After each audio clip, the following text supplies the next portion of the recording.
Agora a gente vai para conjuntos numéricos.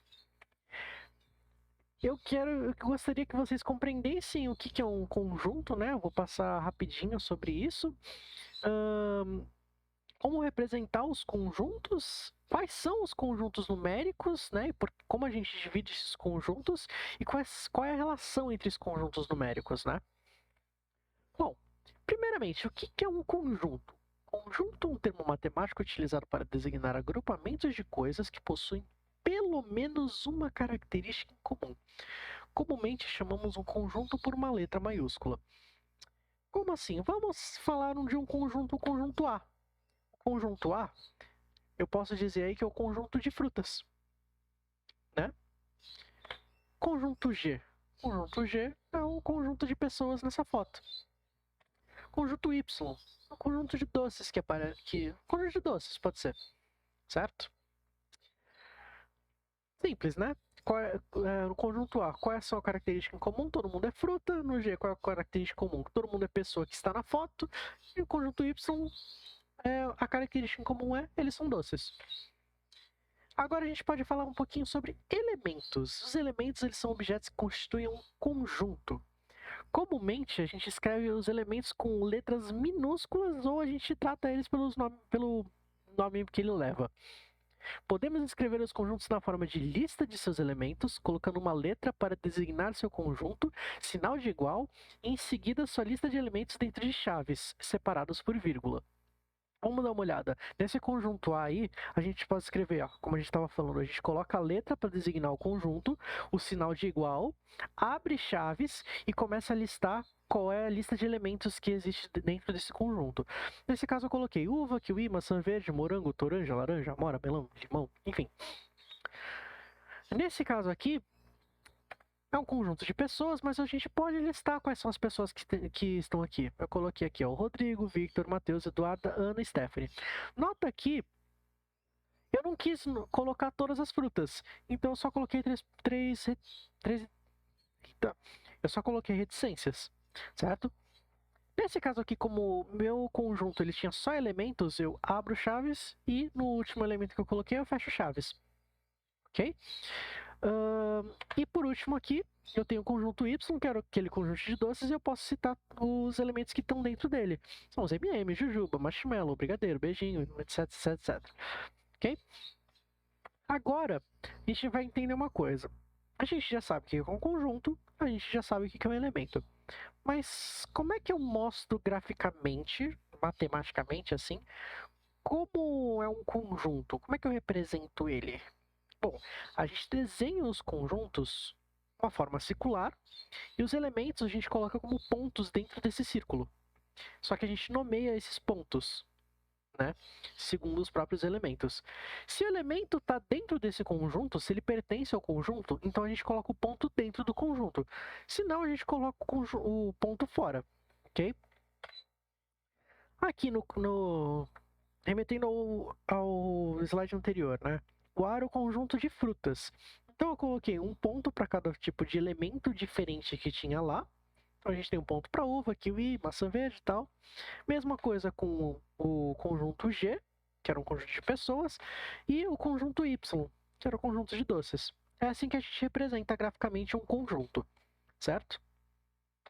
Agora que a gente já sabe o que é um conjunto, um elemento e como representar graficamente, a gente pode falar um pouco sobre os conjuntos numéricos. Os números, eles são muitos, né?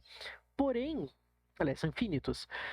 Porém, a gente pode classificar eles de acordo com alguma coisa que eles têm em comum. A gente pode classificar aí o menor grupinho de conjunto numérico que existe, famoso, é o conjunto dos naturais. Por que ele se chama assim? O conjunto dos naturais, a gente pensa, olha, desde que o ser humano começou a contar, né, começou a viver ali, ele começou a querer contar as quantidades de coisas, né? Eu tenho 2 machados, tô criando 5 galinhas, né? Ele precisava ter essa contagem. Então foi natural do ser humano desenvolver essa contagem.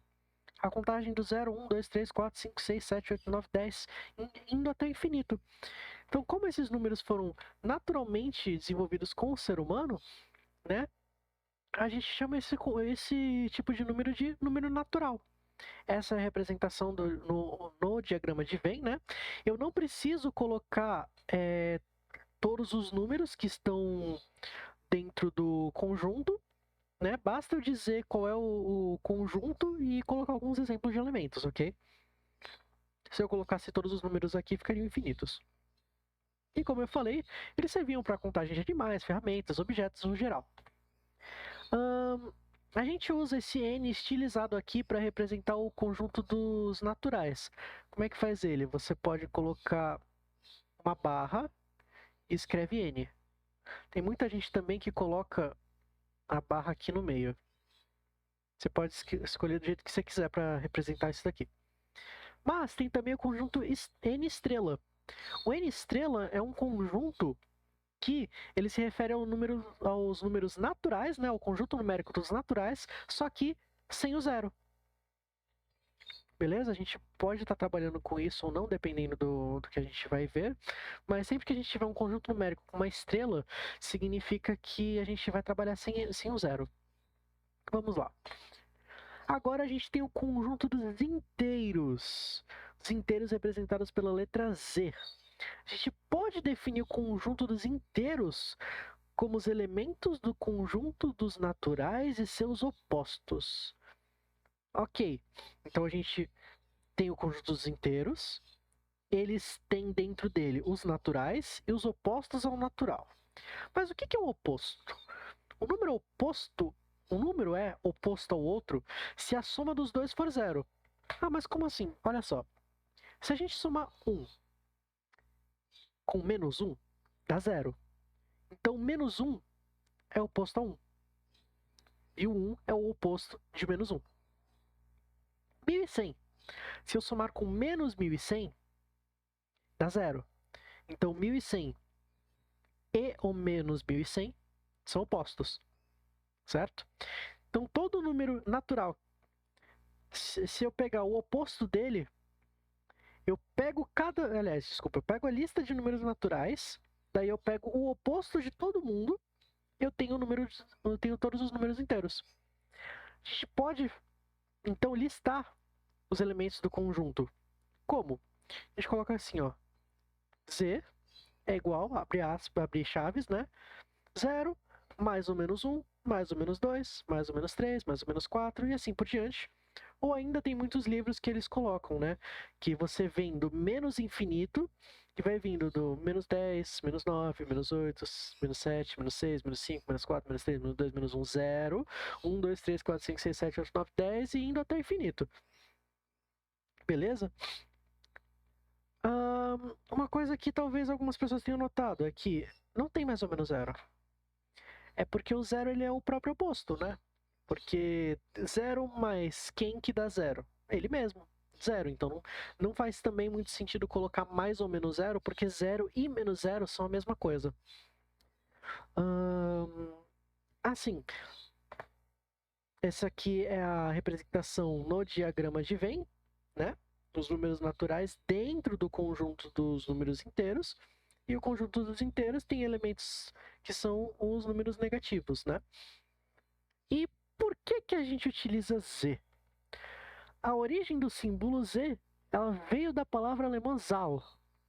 Alguém que saiba alemão, por favor, me corrija se eu estiver falando errado, mas esse termo ele significa número, certo? Sempre é colocado uma convenção sempre tem uma convenção de matemáticos, né, onde todo mundo decide qual vai ser o símbolo que todo mundo vai usar. E porventura, quando teve essa convenção, decidiram que aqui no Brasil não, desculpa, no mundo inteiro se usaria Z por causa do alemão. Bom, e a gente usa até hoje.